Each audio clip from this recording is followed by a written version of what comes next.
Dear students, have a good day. I am Dr.C.MUTHULAKSHMI, Assistant Professor and Head BCom Business Analytics.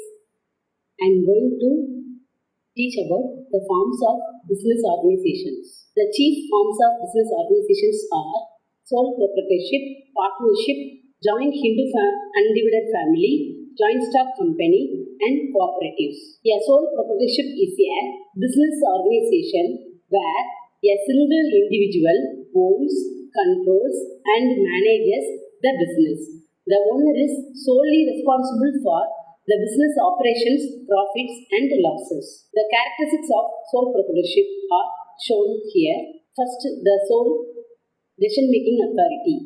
In a sole proprietorship, the owner makes all the decisions related to the business without the need for consultation or approval from the others. Next, direct control.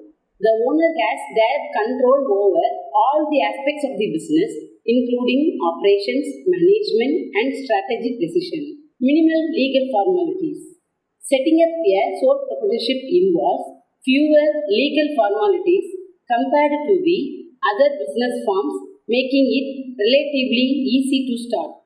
Unlimited liability. The owner has unlimited personal liability for the business debts and obligations. This means the personal assets of the proprietor can be used to settle the business debts. Next, individual ownership. The business is owned by a single individual and there is no separation between the owner's personal assets and the business assets. Limited resources. Sole proprietorships often have limited access to the resources both in terms of capital and expertise, since all the resources are provided by the owner. Expertise. The owner is usually responsible for all the aspects of the business in a diverse skill set. Next form of business organization is partnership. A partnership is a business arrangement where two or more persons join together to share the responsibility of managing the business along with its profits and losses. The characteristics of the partnership are shown here. First, shared decision making.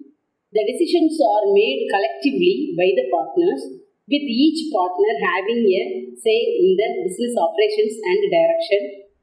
Next, division of responsibilities. Partners often specialize in different aspects of the business based on their skills and expertise. Next, mutual contribution of capital.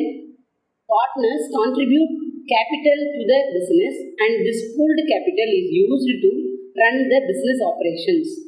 Next, unlimited liability for partners. Similar to sole proprietorships, partners have unlimited liability for the business debts and obligations. Legal agreement.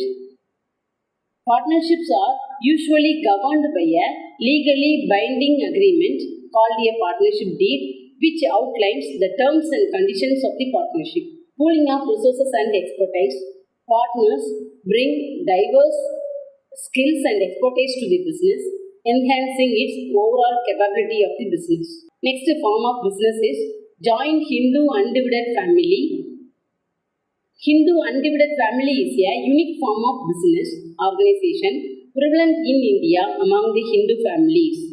It consists of members from the same family with a common ancestor and shared property.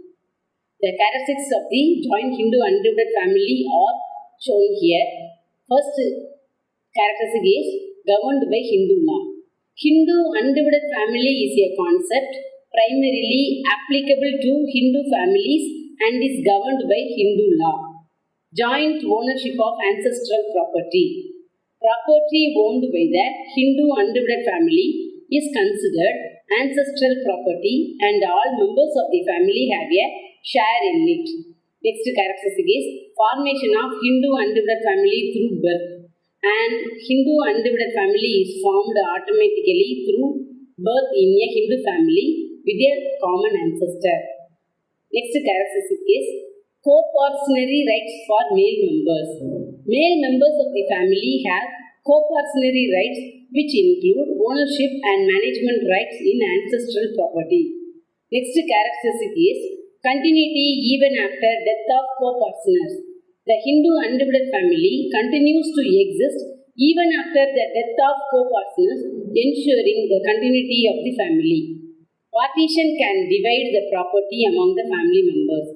If needed, the co-partners or the family members can decide to partition the property among its members, leading to the Hindu undivided families. Next form of business organization is joint stock company. The meaning is, a joint stock company is an entity formed by a group of individuals, that is the shareholders, who invest their capital by purchasing the shares. It's a separate legal entity with its own rights and liabilities. The characteristics of the joint stock company are shown here. The first characteristic is separate legal identity. A joint stock company is considered a distinct legal entity separate from its shareholders. Next characteristic is limited liability for shareholders. Shareholders' liability is limited to the extent of their investment in the company, protecting their personal assets. Ownership represented by shares.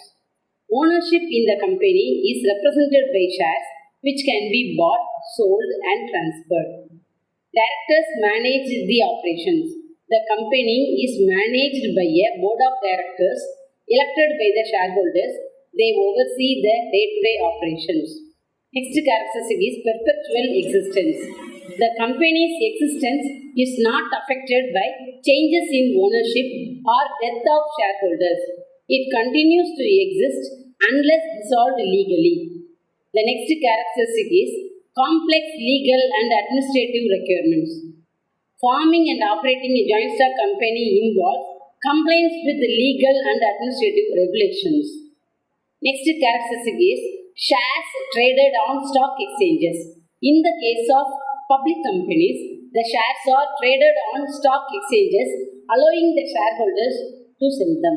Next form of business organization is cooperatives. The meaning is, the cooperatives are organizations formed by the individuals with shared interests who collectively work together to achieve common goals, often centered around economic or social activities.